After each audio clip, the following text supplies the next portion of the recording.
यानंतर कर्करेषा. आता कर्करेषा ही आपल्या भारतात 8 राज्यामधून जाते. किती राज्यामधून? 8 राज्यामधून. ते सर्व राज्य पाठ करायचे. कसे? Trick through. मग हे कुठले कुठले राज्य आहेत? तर आपल्याला सांगता येईल गुजरात, राजस्थान, त्यानंतर मध्य प्रदेश, छत्तीसगड, झारखंड, पश्चिम बंगाल आणि त्रिपुरा आणि मिझोराम. मग ह्या कर्कवृत्ताचा आपल्या भारतासाठी काही फायदा होतो का? तर हो.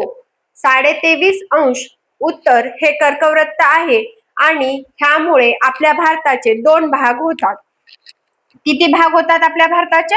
2 भाग होतात, ज्यामध्ये दक्षिणेकडील भाग हा उष्ण कटिबद्धात येतो, तर उत्तरेकडील भाग हा समशीतोष्ण कटिबद्धात येतो. मग आपल्याला ही पृथ्वी कन्सिडर करता येते, ज्यामध्ये 0 म्हणजेच विषुवृत्त जे आपल्या पृथ्वीला 2 समान भागामध्ये विभाजित करतं, ज्यामध्ये 23.5 उत्तर हे कर्कवृत्त आहे, जे आपल्या देशातून जातं आणि देशातील 8 राज्यातून जातं. तसंच खाली सुद्धा 23.5 दक्षिणेला मकर वृत्त आहे, त्याचे सुद्धा त्या देशांना फायदे होत असतात. मग आपला विषुववृत्तापासून जवळ देश आहे, त्यामुळेच 800 किलोमीटर जवळ देश आहे, त्यामुळेच आपल्या देशामध्ये 6:45 उत्तरेला आपलं शेवटचं टोक आहे, जे की इंदिरा पॉइंट म्हणून आपण ओळखतो. तिथून 800 किलोमीटर दूरीवरच आपल्याला विषुववृत्त पाहायला भेटतं. मग आपण कर्कवृत्ताबद्दल बोलत होतो. कर्कवृत्त हे 23.5 उत्तरेला आहे. तर मग 23.5 उत्तरेला 8 राज्यातून जातं. मग याचा फायदा काय? तर येथे सौर ऊर्जा निर्मितीसाठी प्रचंड अशी काय मिळते? आपल्याला सौर ऊर्जा मिळते आणि प्रचंड अशी क्षमता सौर ऊर्जा निर्मितीची आपल्या देशाला ह्या कर्कवृत्तामुळे प्राप्त होत असते. मग हे 8 राज्य कुठले? तर ट्रिकनुसार सांगायचं झालं, मित्र माझा रागू छाप, आणि त्यानंतर दुसरी ट्रिक आहे मित्र पर गमछा झाकीर.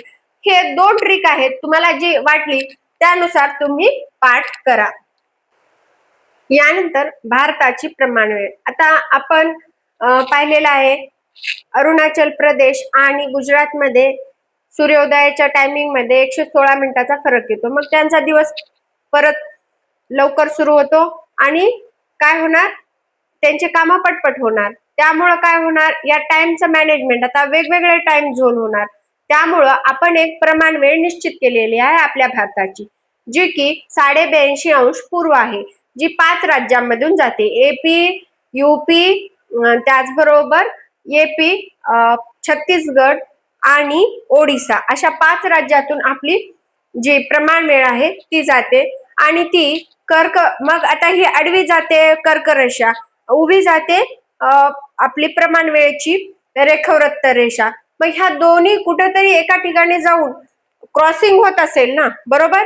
मग ही क्रॉसिंग होती छत्तीसगड मधल्या कोरिया या जिल्ह्यामध्ये. त्याला आपण द ग्रेट क्रॉसिंग असं सुद्धा म्हणू शकतो.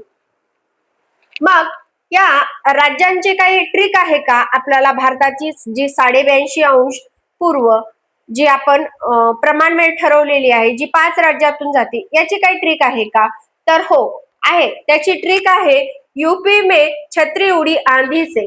म्हणजे काय? तर यूपी म्हणजे उत्तर प्रदेश, मे म्हणजे मध्य प्रदेश, छत्री छ से छत्तीसगड आणि उडी ऊ से ओडिसा आणि आंधी मतलब आंध्र प्रदेश. आता आपल्याला एवढं तर हिंदी नक्कीच सगळ्यांना येतं, त्याप्रमाणे ही ट्रिक बनवलेली आहे.